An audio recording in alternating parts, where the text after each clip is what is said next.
Hi, everyone. Welcome to the Top Lessons podcast. I am your host, Kathy Inglot. And with me today is me, myself, and I, which is actually a little different from what you've seen in the past. But I wanted to do this because I have my own top lessons to share with you. Over the last year specifically, but over the 20 years I've been on Wall Street, I have sat with CEOs, industry leaders, portfolio managers, venture capitalists, doctors, lawyers, you name it, who have been successful and at the top of their game. And I wanted to take away the top 5 lessons from what they have taught me and what I've learned from them. And there's commonality in all those successes. So I wanted to take this time to actually share that with you. Lesson 1, leaders lead and have a strategy. And you may think, well, that's rational, sounds reasonable. But actually, not everyone actually does this. Leaders leading is one of those generalized conversations that you can think, okay, sure. But there's many leaders who actually just put out ideas and then walk away. And they go, you figure it out. And you go, well, if the name of the company is your name or the money you put in is your money, why aren't you leading?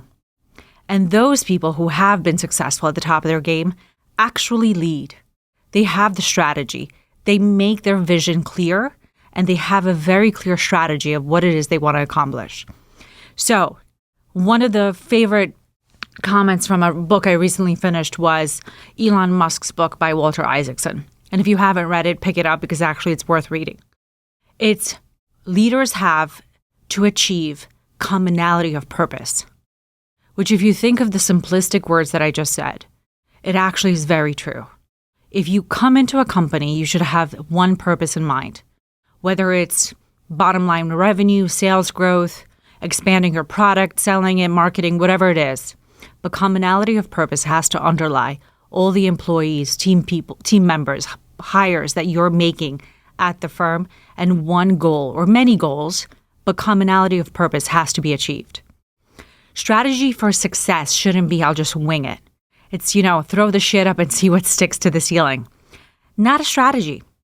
And from the successful people that I have seen across the industries that I've mentioned, they literally have their main achievable execution strategy very clearly understood.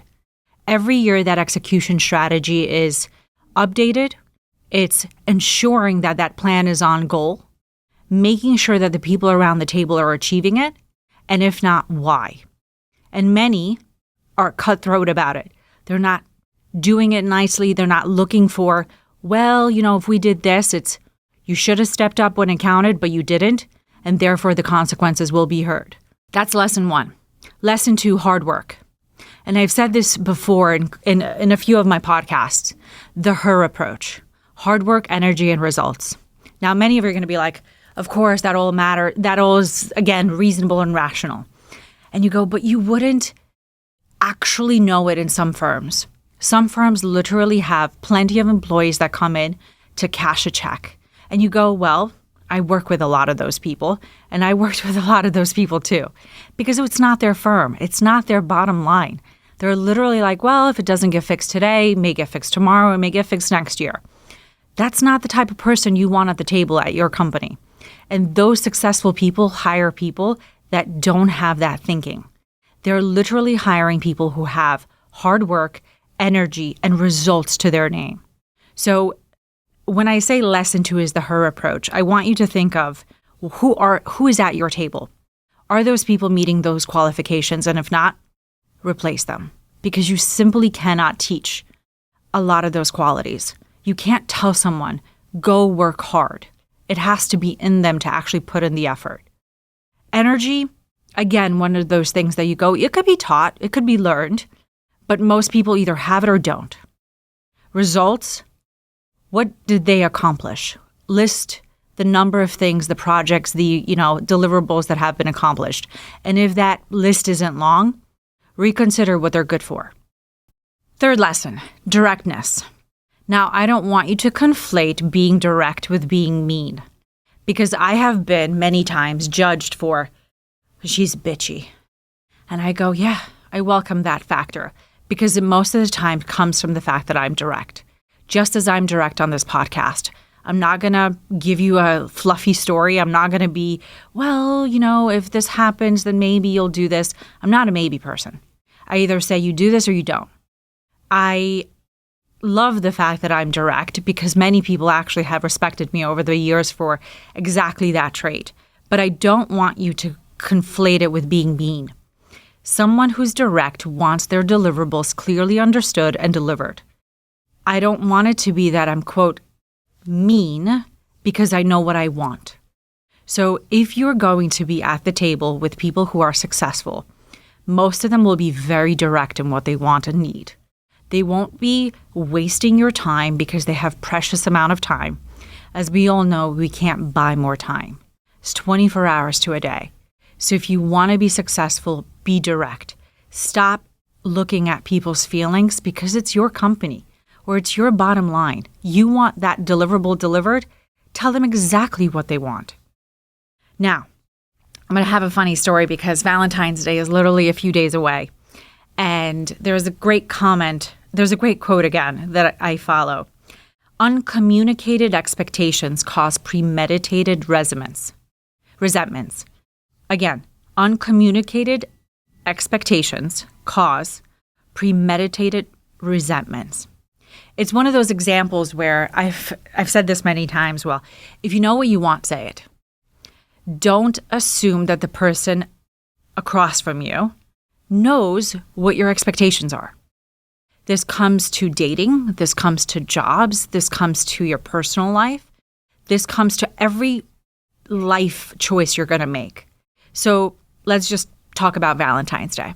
If you're going out with a person, maybe your first date or your third date, or maybe this is your husband or your boyfriend or your girlfriend, and you want something, flowers, card, dinner, spa day, whatever that it may be, communicate it. Don't have it be a guess. Because if you don't get what you want, or a version of getting what you want, you will start having that resentment because someone else will tell you, oh, I got exactly what you wanted. And you're going to be like, how did that person not know? And the answer is you didn't communicate it. Directness doesn't mean you're going to be the high expectation person. It just means you're going to go ask for it and you may get exactly what you want, in some cases even more. So go be direct. And for those of you out there for Valentine's Day, just ask. It doesn't hurt. It's just ask the person, what do they want? And if they tell you, oh, I leave it up to you, then guess what? They left it up to you. You're going to plan it, and I'm sure you're going to do a great job. And if not, you'll learn it with person number 2 later, which is literally sometimes what I tell as my dating advice. I go, well, if this guy doesn't get it or this woman doesn't get it, you'll get it on the next one. Because life is about learning, and if the person next to you isn't the one, the person after that may be the one. 4th lesson, caring for other people. Some of the most successful people that I've met and sat and chatted with and actually gotten to know over the years literally do care for their people. They care about if a life event happens, if there's a tragedy, if there's something going on in your personal life that is actually causing you to be less than at work, or if you've been promoted and they're the ones that have promoted you. They literally do care.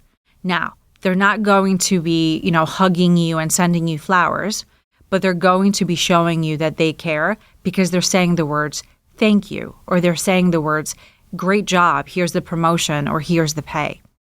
And the opposite of that is people who don't care most likely won't be the ones that will be promoting you and will be paying you.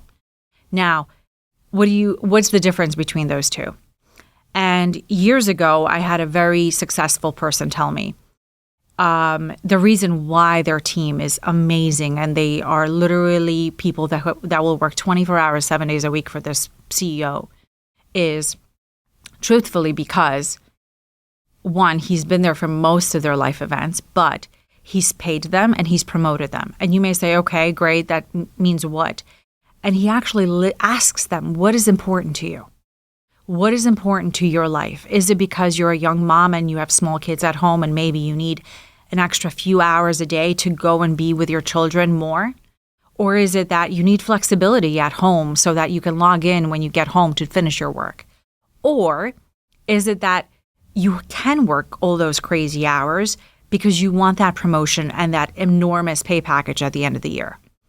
So he listens, and he told me, you would be shocked as to how many people did not listen to what their employees wanted. And I'm not talking about those people surveys. God, those things should be thrown out the window. No one ever answers those things truthfully. Most people are, I think, afraid that if they do something or say something truthful, that they literally will be walked out of the doors, out of the firm. They actually need to take in from the managers that deal with people directly and say, what is it that you want, or what's important to you? Do you want a hybrid working schedule? And if not, do you want that promotion over that extra pay? Or in some cases, if you can't get any of those, is a thank you good enough?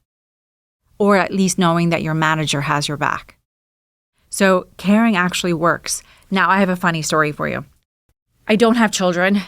One of those life choices I've made up to this point of my life. But when I worked at Goldman, many people at Goldman around me were, husbands, wives who had children. And they were always leaving. I got to leave earlier because I have a teacher-parent conference or a recital or a kid's dentist visit. And I turn around to my boss and I go, my pet rock needs me. And he literally froze and started laughing. He goes, what? I go, my pet rock at home is crying. He needs me. And he got it. And he got it and he laughed and he said, oh, I understand what you're saying. And I was like, yeah, I'm the only person on this team. Not only. There were a few others. But we were kind of, always the ones staying longer and working longer hours, truthfully, because everyone else was going home to be with their families. And I said, look, I don't want to discourage anyone from leaving to go to their family, but I also want it to be fair and equal. My pet rock, and it was a joke later on in the years, they literally gave me a rock and put the name as Pet Rock. I never gave it a name, funny enough. But I would always say, my pet rock needs me, I need to go home. So, take conscious decision about who's at your table at work, whether you're a manager or, of one or many people, and figure out, are you actually being fair and reasonable to everyone around you on your team, in your group? And the answer is, look, no one should be getting special treatment. And if they are, maybe once in a while, but recognize that there's people that may not have the same life at home, but they need fair and equal treatment. It shouldn't be the only person with, 6 kids, if they chose to have 6 kids, that needs to always go home on Friday early. There needs to be a turn of fairness and reasonableness across the whole team. And the last lesson, and some of you may have thought that I would have started with this, and actually is a lesson that I cannot name the CEO of the firm, but it is a person that most of you would know if you're in finance. And the last lesson is, what's your motivation? If you are a successful person or want to be a successful person, what's your motivation? What is that it factor that gets you out of bed every day?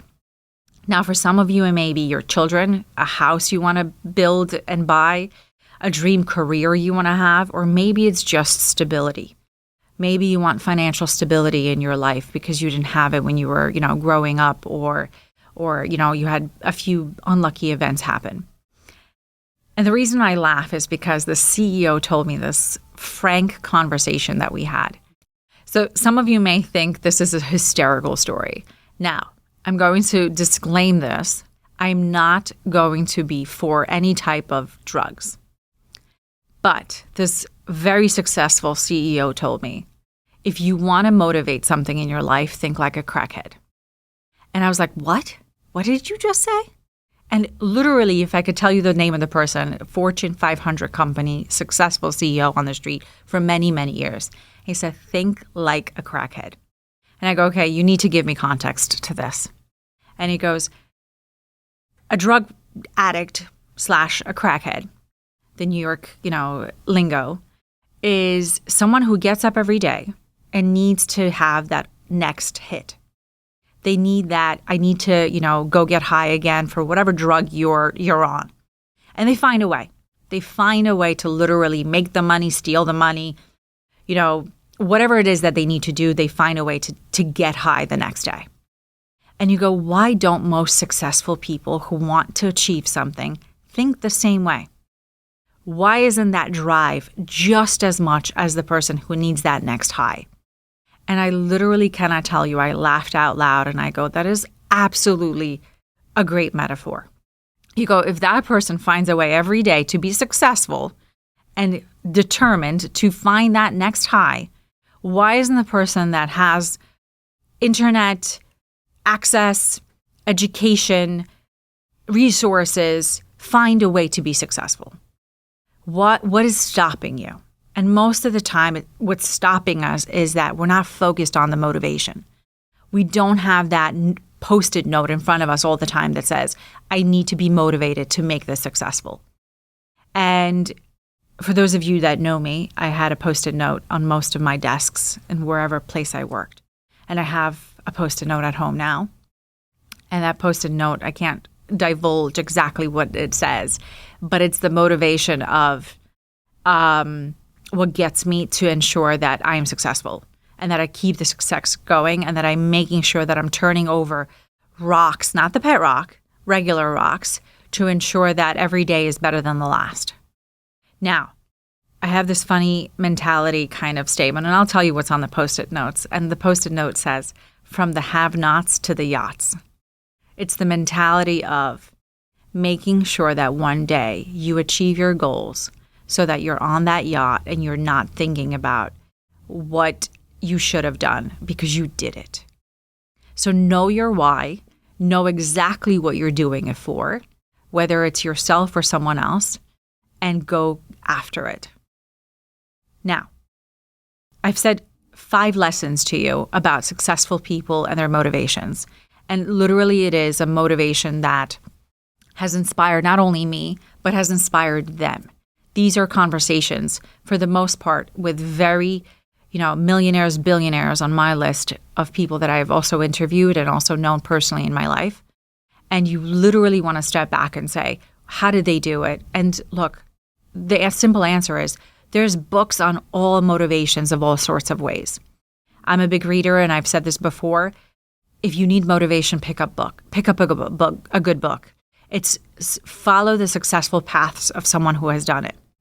Now, funny story is, I had someone recently come up to me, or call me, I should say, and say, hey, how did you start off in Wall Street? And how did you know that career was for you?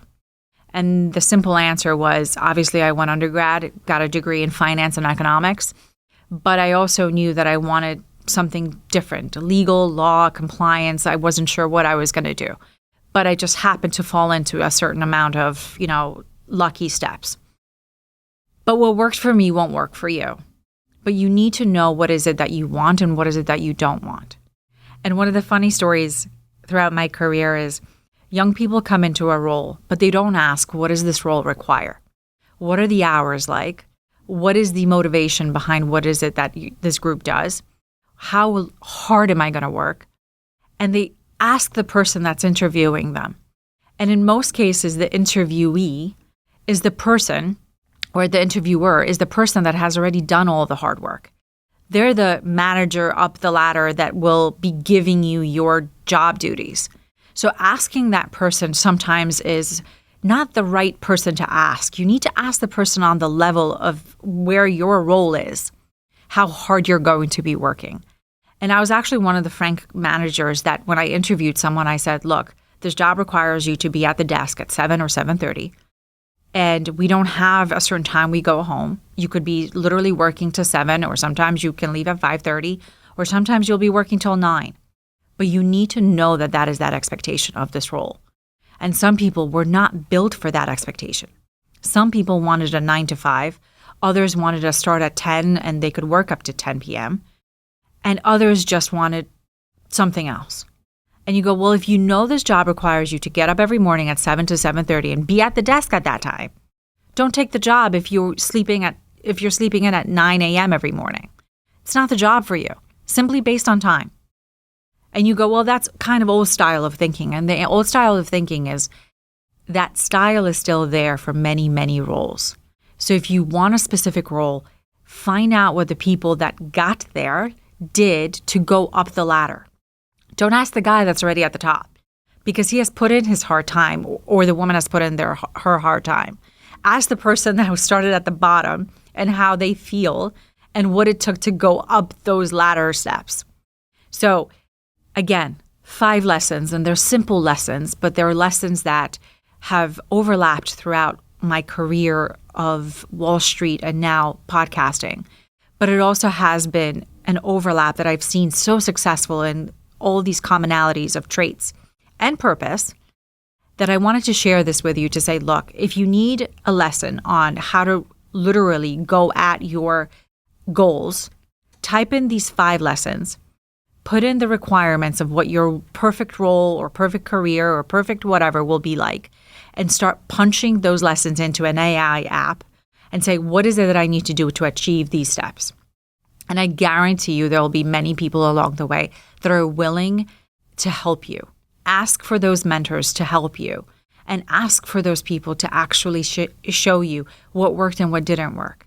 Because many people are literally willing and able to give you that heads up that they did not have.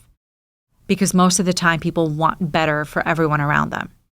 So on that note, I hope those 5 lessons really do help you to achieve whatever it is that's on your Post-it note.